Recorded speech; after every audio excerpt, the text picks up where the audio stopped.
Welcome everyone to COVID in the Workplace. For those of you who don't know me, my name is Marissa Grayson. I am the founding and attorney of the Collective Legal and Crisis Management firm. And we are hosting a series of informal/formal conversations on different topics just to be a resource to the community. And today's topic that we will be discussing is how this coronavirus, COVID-19 pandemic is affecting employment and the things that employees need to know when, navigating this new area and this new issue that we have to deal with. So our host today of this conversation is attorney Natalie Howard. She is an attorney that is located and licensed in the state of Georgia. She is the lead Georgia attorney on our team, and she also has a private practice of her own wherein she practices employment and business law as well. And we are going to go ahead and get started. Natalie, go ahead and feel free to introduce yourself. Let everyone know whatever it is you want them to know about you, because my intro was kind of whack. You did. And, go ahead and Yeah. get started. Okay, thank you, Marissa. I appreciate you. Yes, I am Natalie Howard, and I'm the founding attorney at the law office of Natalie K. Howard here in Duluth, Georgia. We do specialize in family law, business, well, mainly small business, and employment law. I want to thank Marissa for asking me to do this. I want to thank my girls at the Collective, that's my family, for also tuning in with us today. We appreciate y'all. I'm a little tech averse, so this is literally my first time doing any type of video webinar. Ms. Nicole knows all about that. And so I'm asking you guys to just kind of bear with me as I go through this. I will be referencing my notes because a lot of what I'm going over today is brand new. It literally went into effect a few days ago. So I have not committed these new regulations to memory. And so I will be looking down at notes from time to time. Let's see here. Okay, so let's just get started. Unless you've been living under a rock, you are aware of the emergence of the novel coronavirus, which causes COVID-19 disease. In response to the COVID-19 pandemic, Congress has enacted a number of laws which are designed to provide economic relief to Americans in a number of ways. Naturally, there are a number of employment laws that fall under these new provisions that benefit both employers and employees, as a matter of fact. But today we're going to be focusing on those that benefit the employees, okay? I want to go ahead and put a disclaimer out there that this webinar is intended for informational purposes only. It is not intended to be legal advice and should not be construed as such. The point of this webinar is to just kind of suggest to employees where to start when they're trying to understand their rights as an employee and your employer's responsibilities in response to the pandemic. So we're just kind of gonna go over some of the new acts that Congress, like I said, recently enacted. I also want to just say that everybody's situation is different, and your specific situation may need to be professionally evaluated based on a number of factors like your occupation, the state that you live in, the town that you live in, your citizenship status, whether you're military, non-military, whether you're essential or non-essential. So there's a lot of caveats that have to be considered when you are taking this advice. So again, this is giving you a starting point to start a conversation with your employer, with your Department of Labor in your state, or with your employment attorney, okay? Again, this is new territory for Congress. They enacted these provisions to help us all. So the Department of Labor is usually charged with enforcing a lot of these provisions that I'll be talking about. So they're gonna always be a really good source for you guys in your particular state if you have any additional questions that go a little bit more in depth than what we're gonna go into today.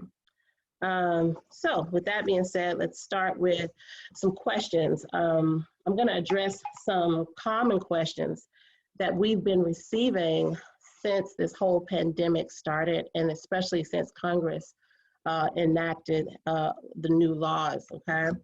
So let's start with question one. Question one, schools and daycares are shut down in my state, but I'm still expected to go to work.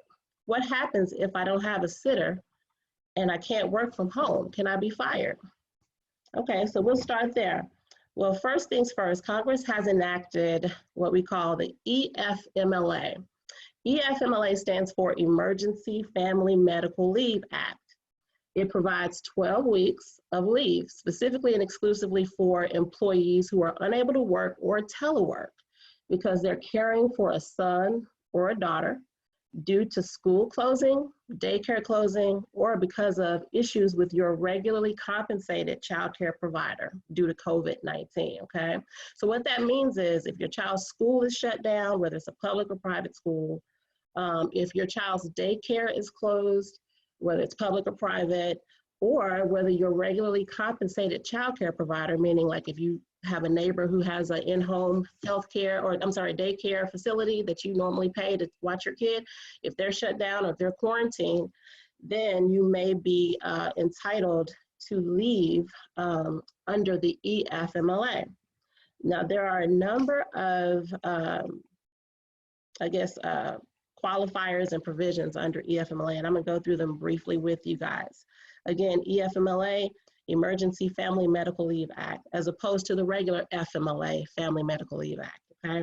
Again, this one is only applicable to those who have school-age children and the schools are shut down. Number one, EFMLA became effective on April 1st. It applies only to those employers with fewer than 500 employees, okay? So what that means is if you work for Walmart or Target, you may not qualify, or your employer may not be required to provide you with EFMLA because they have more than 500 employees. So again, we're only talking about employers with fewer than 500 employees. A good thing about EFMLA is that you only need to be employed by your employer for 30 days to qualify, as opposed to regular FMLA regulations, which usually require you about a year or longer of employment to qualify. So 30 days with your employer, you may be entitled to FMLA. Also, the first 2 weeks of EFMLA are unpaid, okay? First 2 weeks are unpaid, but the remaining 10 weeks, you'll receive 2/3 of your regular pay with a cap of $200 a day and a $10,000 aggregate cap, okay? So what does that mean? All right, so, you know, first 2 weeks, if you're out on EFMLA, you can expect probably not to get any pay, okay? But after that, as opposed to regular FMLA, which doesn't usually pay you anything, they'll have to pay you 2/3 of your pay with a cap of $200 per day and $10,000 in the aggregate or total over the time that you're out. I want to remind you that EFMLA, just like regular FMLA, is 12 weeks, all right? So again, first 2 weeks, no pay, last 10 weeks, 2/3 with those caps. It's important to note that if you've already taken some FMLA, within the relevant FMLA period, it will count towards your EFMLA allowance. So say you've already taken FMLA this year, maybe 3 or 4 weeks, let's say you took 4 weeks, then you're only gonna have 8 weeks of EFMLA available to you, okay? Because they are going to discount whatever you've already used in regular FMLA up until this point. And vice versa, if you take EFMLA right now, and you want to take FMLA later, and you've taken, let's say, 4 weeks of EFMLA, then when you get ready to take FMLA later, beyond just qualifying for FMLA under normal circumstances, they're also going to reduce your FMLA balance by whatever you've taken in EFMLA. So just keep that in mind. One more caveat that you want to consider is that employers with more than 25 employees must restore you to your prior position. So if your employer has more than 25 employees and you take EFMLA and you come back, they are supposed to put you back in the same position that you were in before you left, okay? But if they have less than 25 employees, if your employer has less than 25 employees, then they are not required to do that. They're not required to hold your exact position or your exact job, okay? However, they are supposed to make reasonable efforts to restore your position. Now, that's a very ambiguous, very broad and vague statement, right? Reasonable efforts. What are reasonable efforts? Well, Congress has not defined that for us just yet. But it's going to be looked at, of course, on a case-by-case basis, state-by-state, and so forth, okay? So again, just giving you a starting point to know that if your employer has less than 25, there is no flat-out duty to hold you in the same position if you take EFMLA. All right, so just to recap EFMLA, 12 weeks of paid leave. 12 weeks of leave, 2 weeks unpaid, 10 weeks paid, exclusively for those individual employees who are affected by COVID due to a school or daycare shutdown or closing. It's effective as of April 1st. It only applies to employers with 500 or fewer employees, and you only need to be employed for 30 days in order to qualify, generally speaking. All right, so the next new piece of legislation I'd like to talk about is EPSLA, which is Emergency Paid Sick Leave Act. So the next question is, if I need to take leave of absence due to a coronavirus-related event in my life, will I get paid? Okay, that is another common question that we are receiving. And the answer is, like most lawyerly questions, it depends, okay? There is no guarantee, but we can do an analysis to see if you qualify for emergency paid sick leave under the Emergency Paid Sick Leave Act, or EPSLA.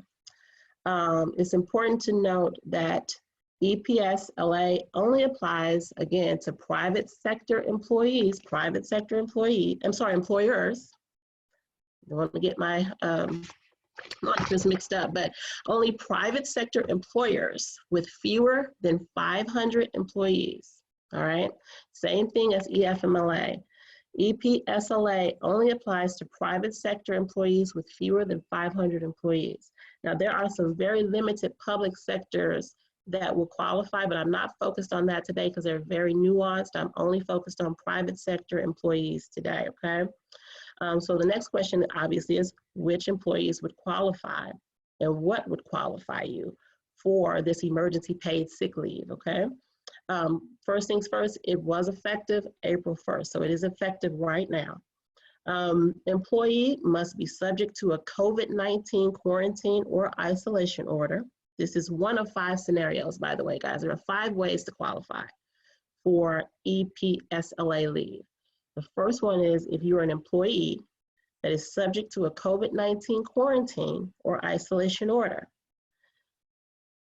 You must be prevented from working and or teleworking, meaning working from home. That's what they mean by teleworking. And there has to actually be work for you to do at your employer's place of business.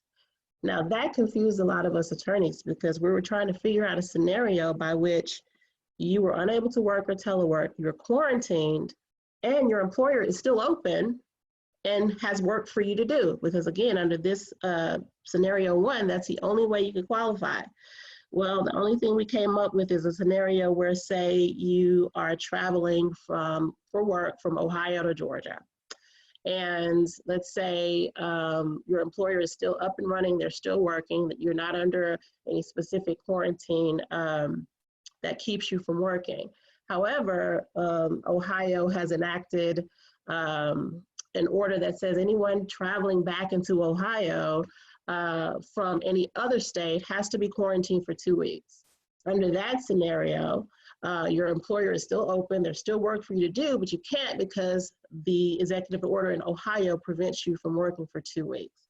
Then under that scenario, you may qualify for EPSLA leave due to your quarantine status, okay? And that's just us as lawyers just coming up with a scenario, you know. Congress, again, has not really come up with or given us any expansion or definition as to what they mean by that.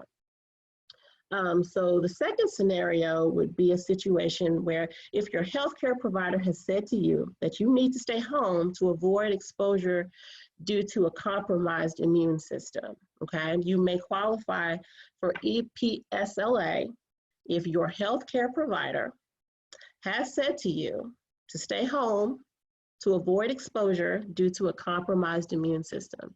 For instance, I suffer from asthma, okay?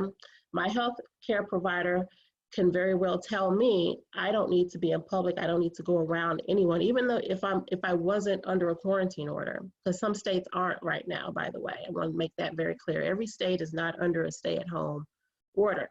So if you're in a state where there's no stay-at-home order, your boss wants you to come to work, you have asthma or you have diabetes or something that compromises your immune system, and your healthcare provider tells you, hey, you need to stay at home, you need not to self-isolate, or you need to self-quarantine, then at that point, you may qualify for EPSLA. Again, EPSLA, Emergency Paid Sick Leave.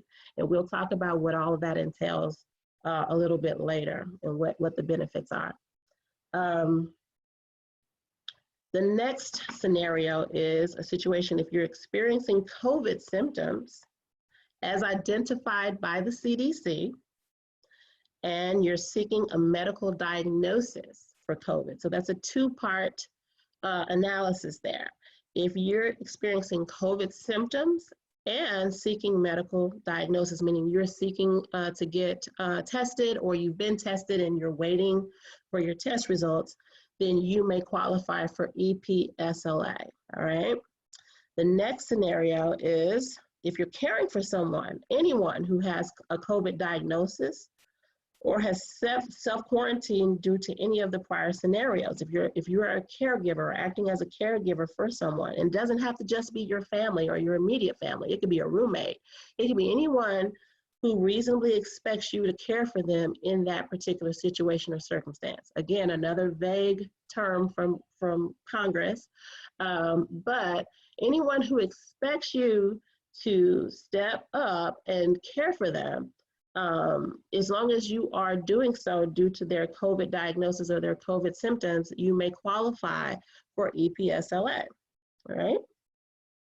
And the fifth scenario is if your child has a closed school or a child care facility, or otherwise your paid child care provider has shut down or is quarantined, then you may qualify for EPSLA under that situation as well.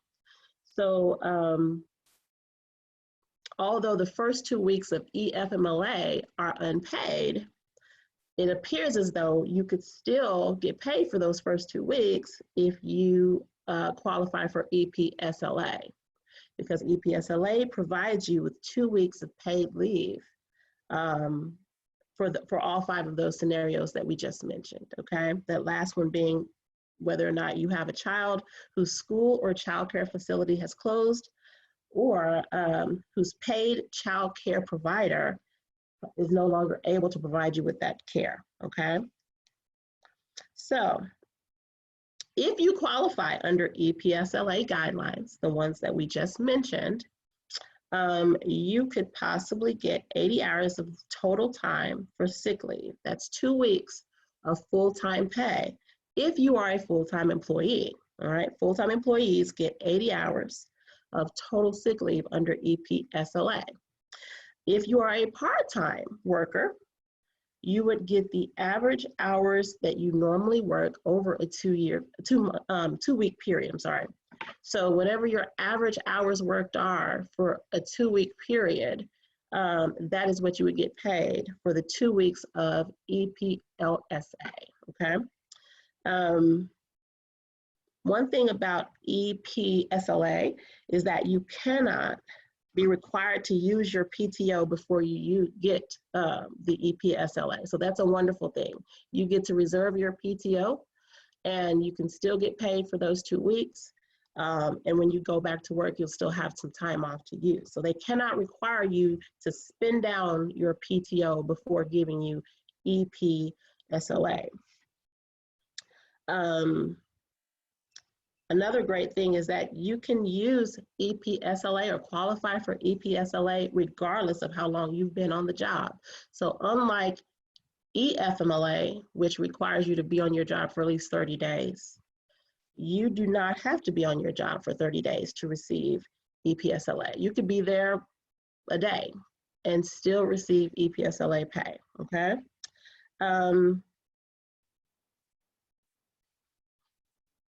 So there are some caveats. The only way that you get your full wage under EPSLA is if you are taking leave for yourself, okay? So if you have been diagnosed with COVID or you are quarantined or your healthcare provider has told you to stay at home to avoid exposure, then you'll get 100% of your normal wage, but a cap of $511 per day and an aggregate cap of $5,110 for the entire 2-week period. So there are caps, but you are, generally speaking, you're going to receive your full normal wage as long as you are under the EPLSA for yourself. If you are taking EPSLA leave for someone else, and I know I'm probably getting that acronym wrong a couple of times in there, EPSLA is the acronym, guys. If you're taking EPSLA for the benefit of someone else, like as a caregiver or because your child's school is closed, then you only get 2/3 of your average wage for that pay period, okay? And it's subject to a cap of $200 a day.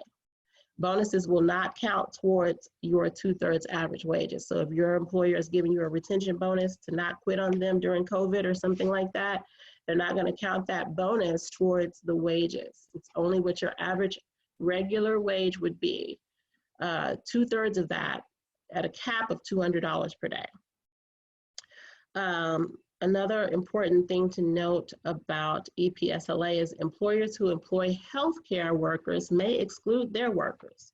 So if you are in the healthcare field and you are essential, essentially, then you may not qualify for EPSLA either, because obviously you're needed more than the rest of us. All right. Another thing about that particular provision is healthcare providers. The definition of healthcare providers based on the Congressional Act and the language in the Act, it's very broad. So, you know, it could be something that you would never consider normally a healthcare provider, okay? So you definitely want to talk to your human resources department if you think you might be, you know, considered a healthcare provider, you know, pharmacist, you know, nursing assistant, or even a possible, a receptionist at a doctor's office could possibly be disqualified under the language that Congress has given us. So you definitely want to talk to an attorney, or you want to talk to the Department of Labor, or you want to talk to your HR department, or a combination of all three to get a clear understanding of whether you're going to fall into that exemption, all right? There are some exemptions, okay, beyond that.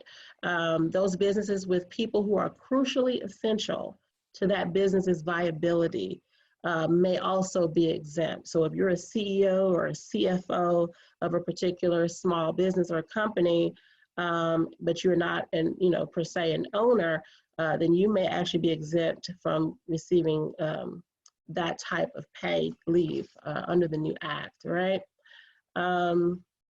It's important to note that employers cannot discriminate against you or retaliate against you for needing to use this leave, all right? They're not supposed to demote you or treat you in any kind of disparate manner because you've taken your rightful leave under this act. Also, if you're laid off or you're furloughed, it does not apply to you. Your business or your employer has to be open for business and operating in order for you to receive EPSLA leave. If you are furloughed or if you are laid off, then you need to go and apply for unemployment benefits. And we'll get to that in a little bit as well. Intermittent leave is permitted under both EFMLA and EPSLA, okay?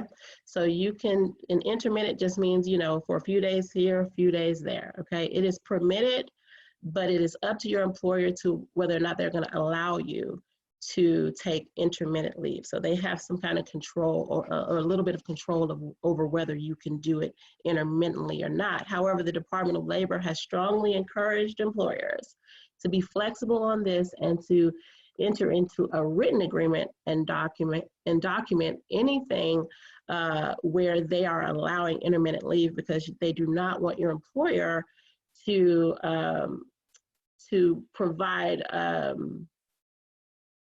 authorization to do intermittent leave kind of sporadically. They want everyone to be able to do it, or no one should be able to do it. So make sure if your employer is allowing you to take intermittent leave under EPSLA, that you get it in writing, and because it'll help you, it'll help your employer, and it'll help other employees who may have trouble from a supervisor later on, okay? Just get it in writing. And when I say get it in writing, I mean emails, not like physical writing, because obviously a lot of question marks come over that. So make sure you get everything documented in email format, and maybe blind copy yourself, as long as you're not violating any company rules by doing so. All right, so next we have, let's see. Question 3. All right, I think that's all we had for EPSLA. Of course, we can take questions after that, after the webinar, guys. You can feel free to also email us questions after the fact. But again, that is EPSLA, and in a nutshell, and you definitely want to find out if you qualify. It is literally free money for those who are affected by COVID. All right, question 3. What should I do if I'm laid off or furloughed during the pandemic?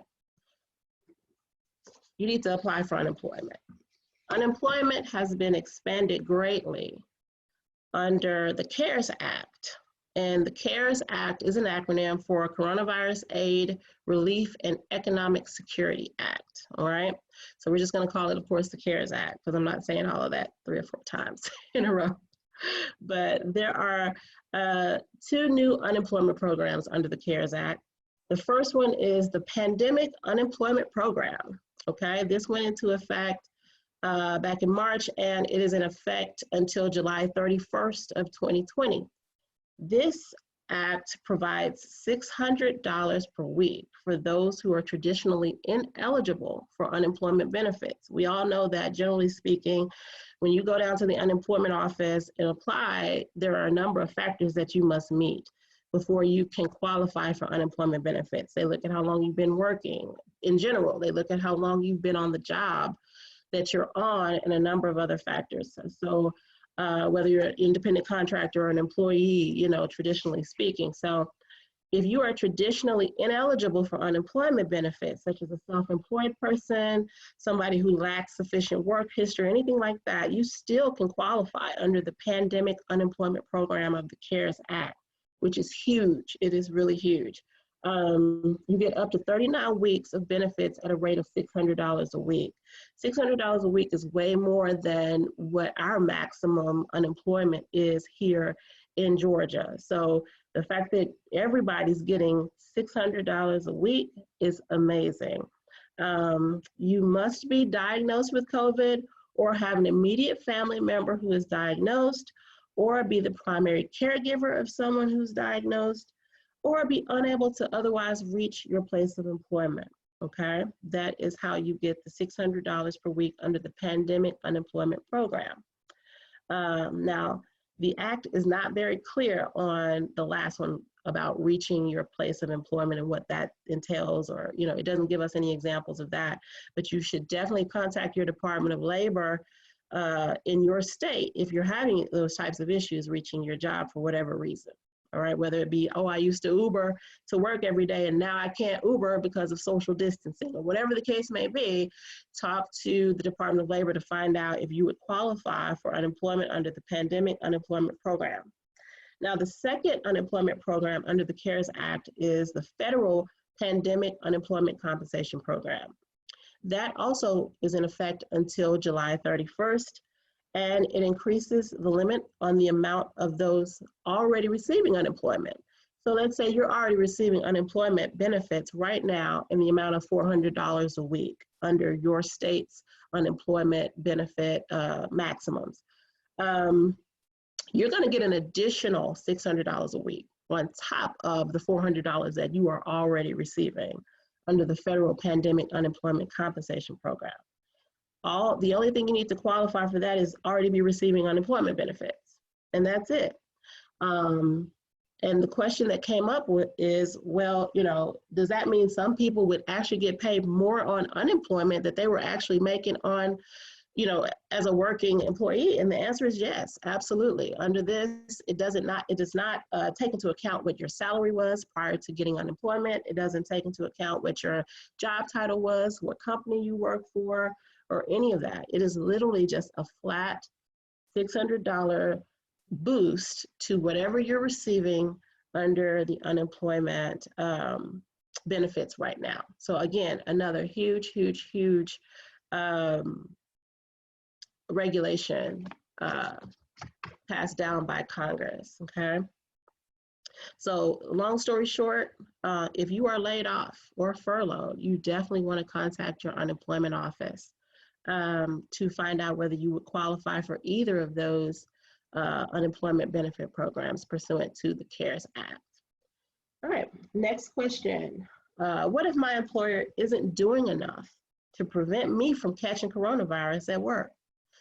That is a huge question, guys. You know, obviously there's a lot of anxiety and fear around going to work during this pandemic. Again, every state does not have a stay-at-home order in place for employees who are non-essential, okay? That essential versus non-essential doesn't apply to some people in some states. So they are having to go to work, you know, or quit essentially because they're afraid of catching coronavirus. So one thing that I did was I really wanted to research laws that were already in place that could help people in that situation. One of the main regulations that are already in place for workplace safety are OSHA regulations, okay? OSHA is an acronym for Occupational Safety and Health Act, okay? The Occupational Safety and Health Act of 1970. Generally speaking, OSHA governs how employers must protect employees from safety hazards in the workplace. Most employers, whether essential or non-essential job duties, will be subject to OSHA's general guidelines. So whether your job is an essential or your employer has an essential business or a non-essential business, they're going to likely be governed by OSHA's regulations. Now, there is no specific standard in OSHA that covers coronavirus issues, okay? Obviously, you know, coronavirus is a new phenomenon. OSHA does not have any regulations that specify what to do, you know, in the event of a coronavirus. However, there are some already existing OSHA regulations that would apply to the situation. One of them being OSHA's personal protective equipment standards, all right? So you're going to see a lot in the news and online in the coming weeks about PPE, personal protective equipment. What they're trying to figure out right now is, because of this pandemic, does your employer have to provide you with personal protective equipment such as respirators, gloves, masks, and other things, okay? And one thing is for certain is that if they do not provide it to you and they are not cleaning, you know, and sanitizing the way they should, and they are not creating social distancing between you and your other employees, you should quit. First, complain. Complain to the appropriate, personnel, usually it's human resources. You let them know what OSHA says about workplace safety. And in fact, OSHA has released a complete publication with guidelines on how employers should handle workplace safety during COVID. It is not a regulation, it is a publication that gives strong suggestions. And when they do that, that usually means that it's going to become a regulation at some point, if necessary, okay? So they've released publications to employers with guidelines on how they should handle workplace safety. You may want to bring that up to your employer. Let them know, hey, OSHA, guidelines are not, being met here. The publication is very clear. And then, of course, let them know that, until they put some parameters in place, you're going to have to stay at home. Because, again, your health is more important than any job that you can ever hold. So definitely bring that up. The next OSHA standard that is already in place is the general duty clause. It basically says employers have to provide a place of employment which is free from recognized hazards that are causing or likely to cause serious physical harm or death. Now, if that doesn't describe COVID-19, I don't know what does, okay? It is definitely a recognized hazard. It is definitely likely and has caused death or serious physical harm to thousands, across the globe. So they have to make sure that the workplace is safe. That is the whole point of OSHA. And if they have you sitting, in a small cubicle with 2 other people each day, and they're not providing hand sanitizer, they're not providing gloves, they're not giving you space to socially distance, they're not allowing you to work from home, then they're probably in violation of the general duty clause of the OSHA regulations and standards. And, again, it's going to be a situation where you need to bring it to the attention of human resources or upper management or both. And if they continue to be lackadaisical about things, then you can definitely reach out to OSHA in your state directly and let them know what's going on. And OSHA will investigate and find out, whether or not they're, following the guidelines. And they will, they could potentially be fined or, shut down until they decide to get themselves in compliance. So just wanted to let you guys know that there are rules and regulations in place that do protect you, even though COVID is a new phenomenon in the workplace. And we're going to provide you guys with more information on that as well. We're going to have some links to a lot of what we talked about today, so that you guys can read up on it yourselves and just give you some more practical information that's out here on governmental websites for you. Okay, so that was my 4th and last question, but I do want to go over just a couple more pieces of legislation that were passed down. Even though we're not getting a whole lot of questions about these things, I think it's important for you guys to note some of the other legislative pieces that have come down recently from Congress. The first is the Families First Coronavirus Response Act, another acronym, guys, FFCRA. And I don't expect you guys to remember all these acronyms. Again, we're going to provide you with the information at the conclusion, but lots of acts going on, okay? This act affects a number of things, but the things that I'm going to focus on right now are group health insurance and retirement, all right? In the employment vein, most of us have health insurance through our employer.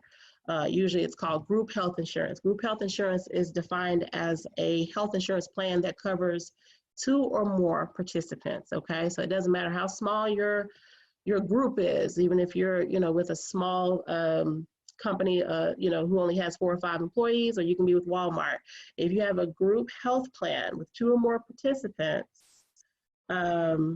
it must cover your COVID-19 testing at 100%, okay? With no copays, no co-insurance, no prior authorizations, no utilization reviews, no medical management, okay? So they cannot put blockades in place to keep you from using your benefits to go get tested for COVID-19. None of that will apply to your testing bill, all right? No copays, no co-insurance, none of that, okay? And there are a few other benefits under the FFCRA that relate to health savings accounts and telehealth. I know telehealth is a huge thing that everyone's doing now. They're getting online and talking to their doctor, you know, via a Zoom meeting and getting telehealth advice and getting prescriptions and so forth. So a lot of those telehealth services have a lot of caveats to them and a lot of blockades basically put up by health insurance companies. Under this act, a lot of those blockades are going to be taken down. So you definitely want to talk to your health insurance provider to find out which telehealth type services you can now use without penalty or without, you know, a high cost. But those are the two main pieces of information that I wanted to provide for group health insurance participants, okay? Free COVID testing, that is huge, all right? The next piece I want to talk about are retirement accounts under the FFCRA. I think this is really, really big, guys. For one, you can take a hardship retirement distribution right now of up to $100,000 without penalty from your retirement account. No penalties, all right?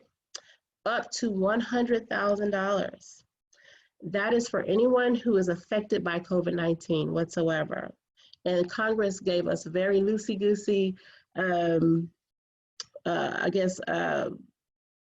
guidelines, which is wonderful. It works in your favor, okay? So it says anyone affected by COVID in virtually any way, meaning if you're laid off, furloughed, if you have a COVID diagnosis, if you have a family member who was diagnosed, if you're quarantined, if you're unable to work due to childcare needs, any of that, then you can take a hardship retirement distribution from your retirement account without the 10% penalty on top of it. That's huge, okay? Your certification alone is enough evidence to prove that you've been affected. Certification just means you just have to sign a paper that says I've been affected by COVID and I want to take a hardship distribution. They are not going to ask you for any other type of documentation to prove that you are being affected by COVID. It is a self-certification process. You may recontribute the up to $100,000 that you borrow over a 3-year period without a taxable hit. Huge, huge, huge, huge, huge. As long as you repay whatever you borrow under the hardship distribution within 3 years, according to what Congress is saying, you will not take a taxable hit. Okay? This applies to distributions taken from January 1st, 2020. So it's retroactive, guys, retroactive. January 1st, 2020 to December 31st, 2020. So anything you take out this year as a COVID hardship, no penalty, pay it back in 3 years without a taxable hit. Now, I am not a tax professional. I have to put that disclaimer out there. I do not practice tax law. I don't file taxes. I don't do my own taxes, okay? So you need to take this information that I'm providing you and you need to take it to your tax professional, okay? And talk about how it is going to affect you or whether or not you're going to qualify for these provisions under the FFCRA, Families First Coronavirus Response Act, all right? Same thing with retirement loans. You're going to have a delayed payment for your new loans. Distributions and loans are different, okay, guys? Hardship distributions and a hardship loan, two different things. I am not a tax professional. I'm not a retirement professional. So again, talk to your plan administrator and talk to your financial advisor, but find out whether a distribution or a loan is in your best interest, and then definitely talk to them about the FFCRA and how it's going to affect your repayment status, okay? but there are quite a few regulations that are giving you free money right now without penalty. All right, so let me go to my next point. All right. I've gotten a couple questions about workman's comp for COVID-19 diagnosis in the workplace. This area of law is still up in the air. We have not seen enough workman's comp claims being filed due to a COVID-19 diagnosis to really be able to give you a clear understanding as to what may happen in that event. But one thing we're fairly certain of is that if you are a healthcare worker or a provider, and your job is directly related to serving COVID-19 patients, and you contract COVID-19 as a part of doing your job in that position, then you are more than likely going to be able to file a workman's comp claim, okay? That's a very narrow subset of individuals. So the question, again, that's still on the table is, well, what if I'm not a healthcare worker? What if I am simply a cashier at McDonald's and I have to, you know, hand food and cards and everything else back and forth over the counter, and I contract COVID at the workplace doing that? That question is, we have to wait to see what the courts say about it. I can anticipate that there will be a lot of cases filed with workman's comp insurance companies, and there'll be a lot of denials, and that we're going to have to see it play out in the courts. That's my prediction. The next point I want to make is about the EEOC regulations, okay? You know, normally whenever you're applying for a job or whenever you are employed in this country, employers are very limited on what kind of questions they can ask you about your personal health, okay? I'm pretty sure you've heard of HIPAA and all of the regulations that come along with that. Unfortunately, due to COVID-19, some of those regulations are being lifted a little bit. Employers are now having a greater ability to ask medical related questions and subject their employees to health-related exams, all right? And it's just because of the seriousness of COVID-19 that they're now, you know, been given that greater ability to start kind of digging into your health history. Now, they can't go into things that are irrelevant to COVID-19. Those types of, you know, they can't start asking you questions that have nothing to do with COVID-19 whatsoever. But they can ask you about your health history to the extent that your immune system has been compromised and that you're at greater risk, you know, for death or serious illness due to COVID-19. They can ask candidates who are, you know, applying for the job certain medical interview questions, like whether they are suffering from COVID symptoms or whether they're high risk, like I said before. Do you have any underlying issues that make you high risk for exposure or death from COVID? And that could be a number of things. That could be from diabetes to HIV to, you know, rheumatoid arthritis. Anything that, you know, has compromised your immune system could be subject to these questions. And so you could literally find yourself giving up a lot of personal, private information to an employer just trying to get a job. Employers are now allowed to delay start dates or just decline to hire you altogether just based on the answers to those questions. Whereas before COVID, they could not do that. They could not, you know, use your health history alone to disqualify you, generally speaking, except under a very narrow set of circumstances. Now they can. And they can rescind your prior employment offers. So if you've already been given an offer letter and you were set to start, you know, work this week, first week in April, and now you're sniffling, you know, coughing or wheezing or something like that, they can actually use that to rescind the offer and tell you, we don't want to hire you now. So, you know, even though there have been quite a bit of benefit laid out for employees due to COVID, there are some detriments as well. Another piece are layoffs.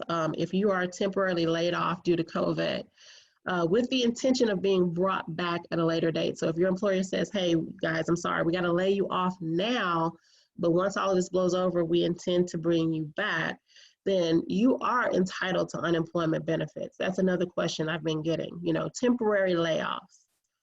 Can I go down to the Department of Labor and file and get unemployment? Generally speaking, yes, you can, as long as you qualify otherwise, okay? We talked about EFMLA earlier, which only applies to people who are experiencing hardship due to, you know, school-related layoffs. But I'm sorry, I'm talking about the wrong regulation. We talked about unemployment earlier. There's quite a few, guys, I'm so sorry.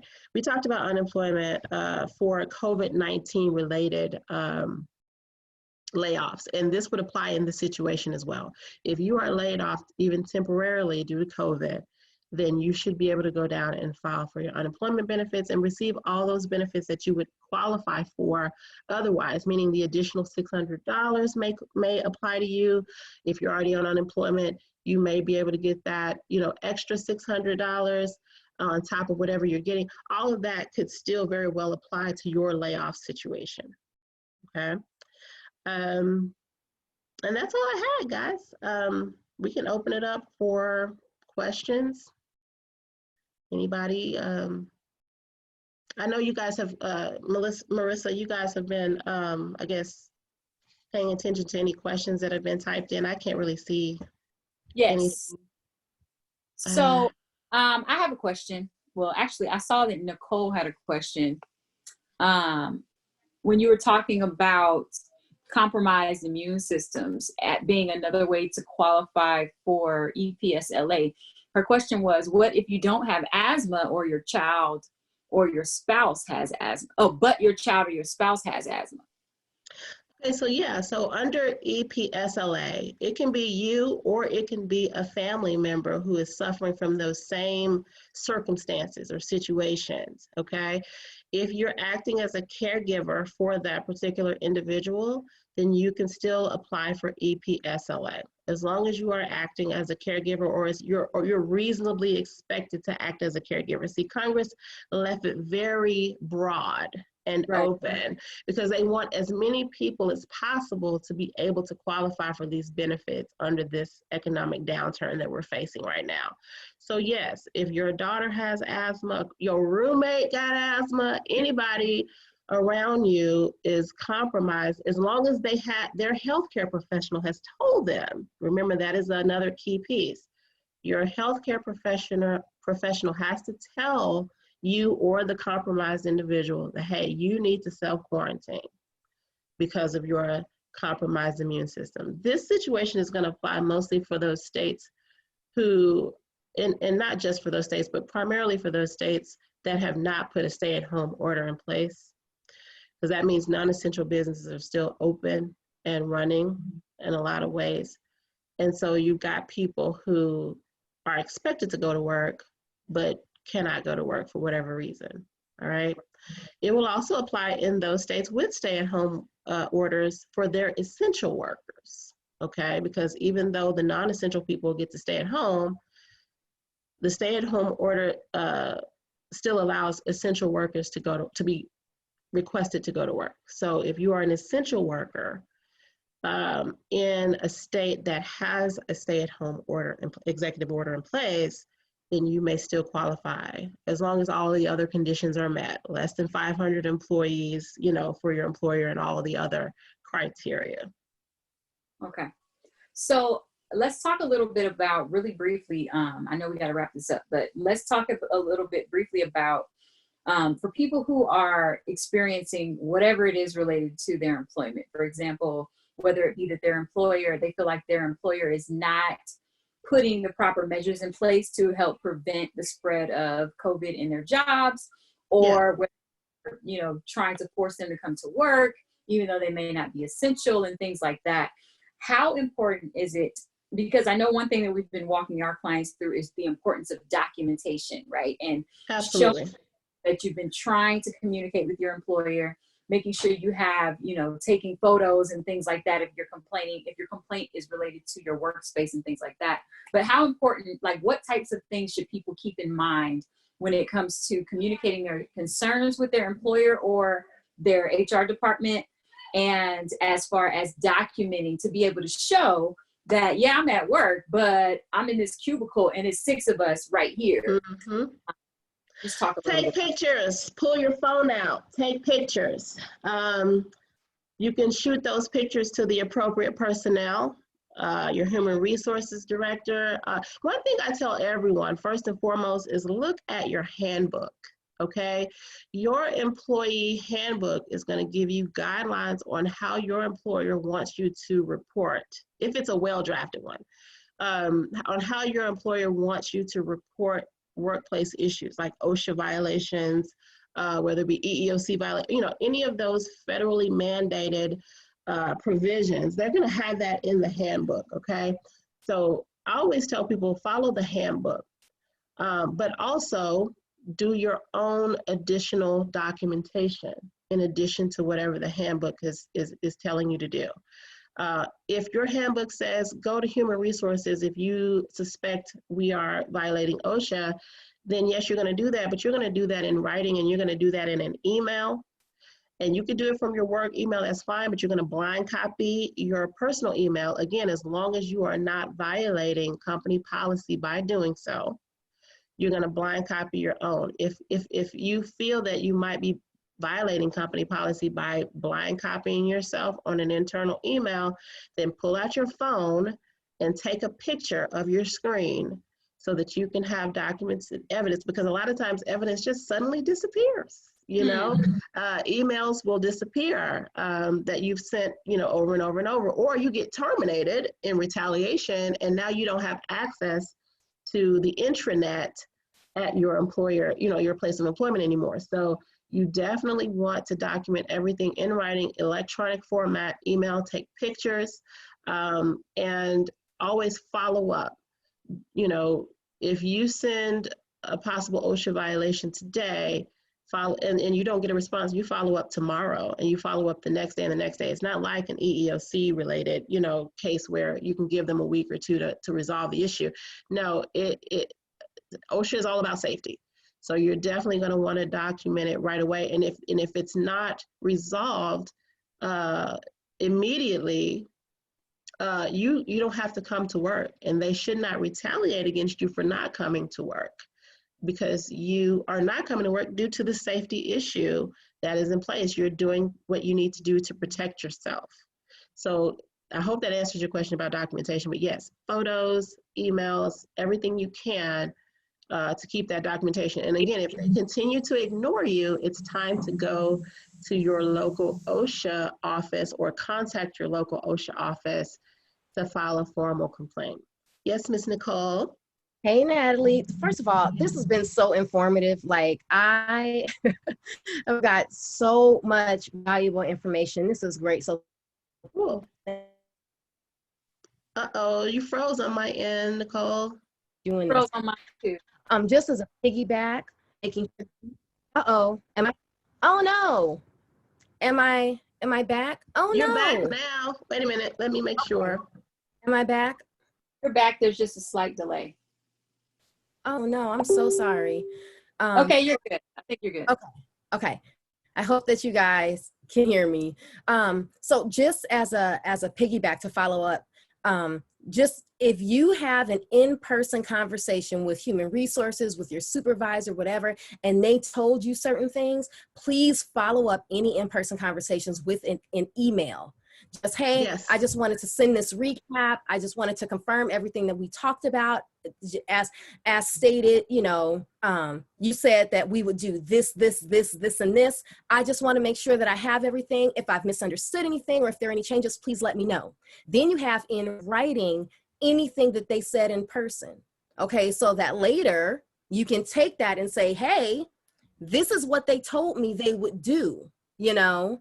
And you just have absolutely. that protection just in case somebody comes back and says, hey, I never told you that we would do this for you. Right. Oh, absolutely. The follow-up per our conversation is what I call it. Right. It's per our conversation follow-up email, and you certainly want to document everything in writing, especially those conversations that happen face-to-face or in person. Now, I would normally tell you to record the conversation, but every state's laws are a little bit different about recording private conversations, okay? In Georgia, we're good, but I can't tell you to do that in your particular state. So you're right, Nicole, just, to better safe than sorry, just follow it up. And if they don't respond, that speaks volumes to any court and any regulation anyway. Regulatory body, I should say anyway. Don't worry about whether they follow, they respond or not. You know what I'm saying? Because if what you're saying is untrue, it's more likely that they're going to respond and say, I didn't say that. Yeah. And if they don't respond like that, then most regulatory bodies and courts and individuals in charge are going to assume that it's probably true. What you said. Right, especially if you have the line in there that says, if there's any confusion, if I've misunderstood in any way, please respond and let me know. That's right. And it's really important. One thing I just want to add to that is that a lot of times what I've seen with these employers, right, especially when employers don't want to be held accountable, you can go to your employer and have an informal conversation with them and just tell them, whether it's, even if it's not your actual employer, but let's just say your direct supervisor. Go and you have a conversation and say, hey, I just had some issues because X, Y, and Z is going on, in my position or with this other employee or whatever the case may be. And if you don't follow those conversations up and then something pops off later on, right? Like something that conversation that you already complained about, then when it comes to whether you're filing unemployment because you ended up having to quit and now you got to justify still being able to eat it even though you quit your job, or whether it be some incident occurred and you're trying to seek monetary compensation for you leaving your job in some kind, then the issue becomes, oh, I never had a conversation with them about anything. I never heard any complaints. If I had known that they felt like that this was a hostile environment, they never told me anything. This is the first I learned of it. Yeah, failure to report is what we call it, in the employment realm, okay? That's their first defense, always, is failure to report. Most regulations, whether it's EEOC regulations, OSHA regulations, whatever it is, many regulations require you to first report it, because guess what? A lot of times employers don't know about it and they can't fix what they don't know about. So there may be a requirement under whatever regulation to report what you're experiencing first. And then once they fail to protect you in the workplace, now you have an actionable claim against your employer, right? They have to know about it, number one, know or should have known, and then fail to protect you in the workplace. So yes, that's their first defense. They're just going down the line of what's required of you. Oh, reporting is required. Oh, they didn't report. So guess what? So that's what Marissa is getting at, guys, when she says you need to document everything. And I want to piggyback on something Marissa just said about trying to get compensation for those types of sticky situations. So there's a concept in the unemployment world called constructive termination. And what constructive termination means is, oh, my employer didn't terminate me. I had to quit, but they forced my hand. I didn't want to quit. They made me quit. See, normally you don't get unemployment benefits if you quit your job. If you quit, or if you're fired for a cause, for doing something wrongful on the job, violating a policy, not doing your work, or whatever the case may be, you don't generally get to go down and get unemployment. But in some circumstances, you quit because of maybe a hostile work environment, or because of a safety issue that kept going and going and going and was never resolved, was ignored, regardless of your reporting it. The unemployment office has the duty and the authority to investigate that, to see whether or not you should still get your unemployment despite the fact that you quit. And so when they're doing their investigatory, work to make that determination, they're going to ask you, what evidence do you have of whatever violation or whatever circumstance you claim made you quit? And so that documentation process that Marissa was just describing is so important, because if you don't have anything and you're just going in there with your word, you're going to lose. You're not going to get your unemployment, period. Okay, and I don't care. We're talking about COVID unemployment, non-COVID unemployment. You're just not going to get it. And same thing with your EEOC processes. I know we're not talking about that today, but if you don't have any documentation and you go and say you've been, subjected to harassment or discrimination, your case is gonna fall flat on its face. So document, document, document. Any more questions, guys? I don't have any. Anyone else have any questions before we wrap up? If so, you can type it in the chat box or unmute yourself. Let me see if I see any chats. Chat questions.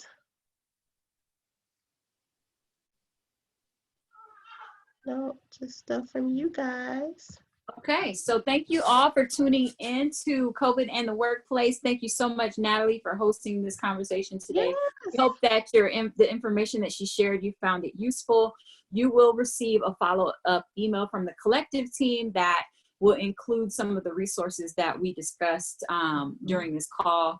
And also make sure that if you came on late and you did not pre-register for this conversation, I will put the link in the chat box so that you can go back to our page and make sure that you can access the full replay. Those of you who did pre-register will automatically receive the replay in an email. So if you want to access the replay so you can go back and watch, the beginning of the chat and you came in a little bit late, then just make sure that you go ahead and sign up for the replay at the link that I'm putting into the chat box right now. But essentially it's bit.ly/COVID and work. So thank you all again for tuning in. Make sure you're following thank you.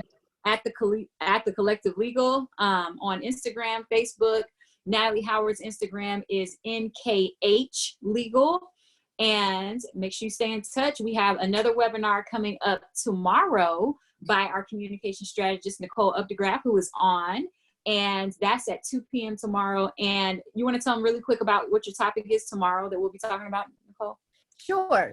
So I believe that everyone who is on, if I know you, I know a couple people who are on, you guys have families, right? You have children, you have spouses, in a relationship, and you are not quarantining alone. And if my timelines are any indication, y'all are going through it. Okay, these quarantines, being stuck up under each other when you haven't had to live 24/7 with your kids, with your spouses, is doing a number on some of you guys' relationships. And so this chat tomorrow is just going to be about how to survive your household while you are in quarantine. I'm going to share just a couple strategies that have really helped my household operate in a very happy, peaceful, supportive, understanding way. And I'm also going to share any communication tips if you are having trouble communicating in a way that is not add fuel to an already combustible situation. If you're snapping on people, if you are walking around giving everybody the silent treatment, like, listen, that ain't the business. That ain't the wave. So I'm just going to be having a very casual conversation about how to come out of this thing with your relationships intact. So it'll be fun. Right. Yay, that sounds exciting. And we'll see you tomorrow. If you tune in, you can register for Nikki's conversation at www.thecollectivelcm.com/events. So yeah, thank you all for tuning in. If you have any follow-up questions, you can shoot us a DM on Instagram or Facebook, and we will see you next time. Bye, guys.